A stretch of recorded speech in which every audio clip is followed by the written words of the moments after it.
안녕하십니까, 정인태입니다. 윤석열 정부가 1년 만에 미국 무기만 18조 원을 구매했다, 이렇게 보도가 나오고 있어요. 서민 파산 뒷전으로 하더니 참 안타까움을 금할 수가 없습니다. 네, 시사저널에서 전하고 있는데요. 네, 이게 뭐 진짜 뉴스인지 가짜 뉴스인지 혼란이 될 정도로 윤석열 정부 1년 만에 미국 무기만 18조 원을 구매했다라는 것입니다. 이게 이제 문재인 정부 5년에 7배다, 이렇게 얘기를 하고 있어요. 그래서 윤석열 정부가 출범 1년 만에 미국 무기만 약 18조 원어치를 구매한 것으로 확인됐고, 문재인 정부 임기 5년 동안에 약 2조 5천억 원보다 7배 이상 많은 것이다라는 것입니다. 그래서 이러한 부분에 대해서 미국산 무기 편중으로 한국군의 무기 체계와 군사 전력이 미국에 심각하게 종속됐다. 이는 장기적으로 한국의 군축을 어렵게 할 뿐만 아니라 동북아시아의 군비 경쟁과 안보 딜레마를 심화하는 악순환을 가져올 것이다 라고 비판을 했다라는 것입니다. 정말 안타까운 부분들이 많습니다. 지금 저는 이 나라가 지금 아주 이상하게 돌아가고 있어요. 진보도 아니고 제가 보수도 아니고 좌파도 아니고 우파도 아니고 국민 중심으로 중용적 관념에서 저는 계속 판단하려고 노력을 하고 있습니다. 그래서 지금 이 윤석열 정부를 보게 되면은 너무나 심각한 부분이 아닐 수가 없다, 저는 그렇게 보고 있고, 지금 이 전염병 3년 동안 얼마나 힘들었습니까? 국민들이 전염병 3년 동안 죽지 못해 살았어요. 물론 부자들은 전혀 느끼지 못하죠. 도리어 자산이 늘어났을 겁니다. 왜냐하면 빈부격차가 커졌고, 많은 서민들은 자산을 처분하고 그것을 사들이는 자들은 돈 있는 자들이고, 그리고 이후에 바로 급격한 금리 인상을 통해서 은행은 이자 잔치하고 현금 부자들은 이자 아주 꽃비를 맞았죠. 꽃비를.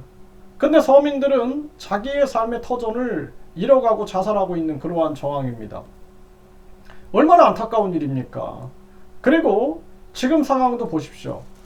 얼마나 많은 사람들이 절망과 고통 속에서 신음하고 있는데, 계속 이제는 또 공공요금 폭탄에 더불어서 전쟁 위기를 만들어 가지고 이 무기들을 이렇게 사들이는 거예요.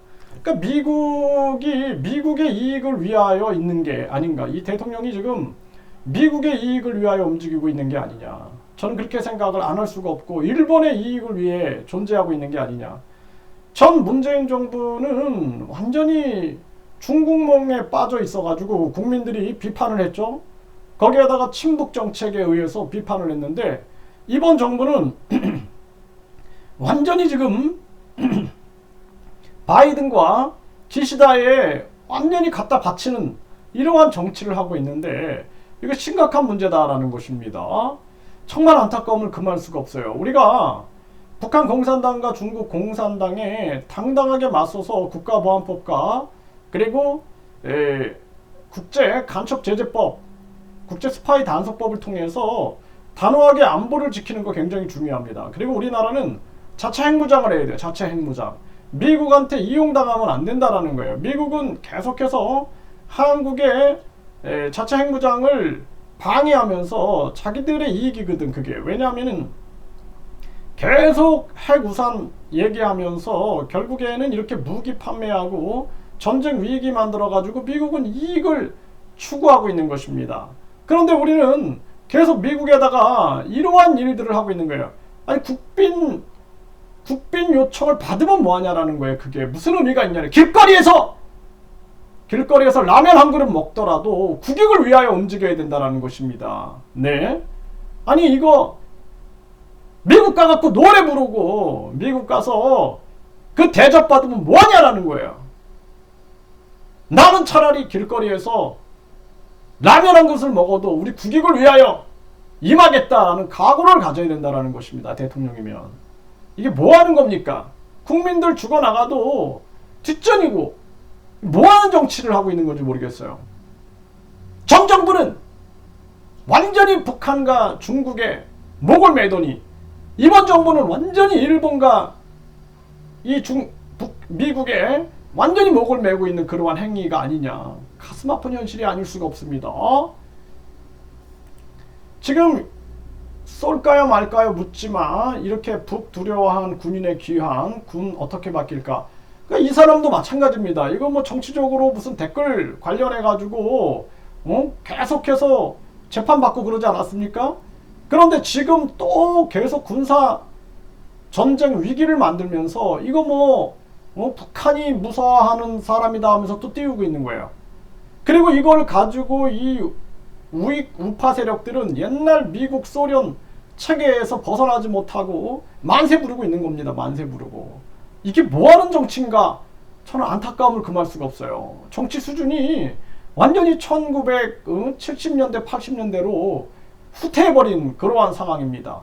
지금 우리 국민들은 문재인 만세, 이재명 만세 부를 때 아니고 윤석열, 한동훈 그리고 김건희 만세 부를 때가 아닙니다. 대한민국 망해가고 있어요. 저출산 고령화 그리고 외국인 유입 각종 범죄로 망해가고 있습니다. 언론의 자유가 없고 유튜브들도 계속 지금 규제, 제재 등등에 아주 지금 숨을 못 쉬고 있는 상황입니다. 심각한 문제가 아닐 수가 없어요. 네, 김정은 총회장님 북한 지령 90건, 네, 민주노총 간부 4명 구속 기소. 이것도 완벽하게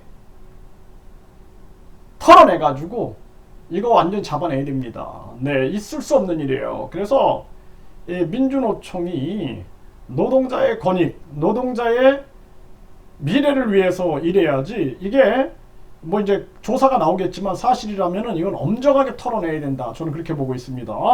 그러나 이걸 가지고 모든 국민이 북한과 연계됐다라는 식으로 몰아가가지고는 안 된다라는 거예요.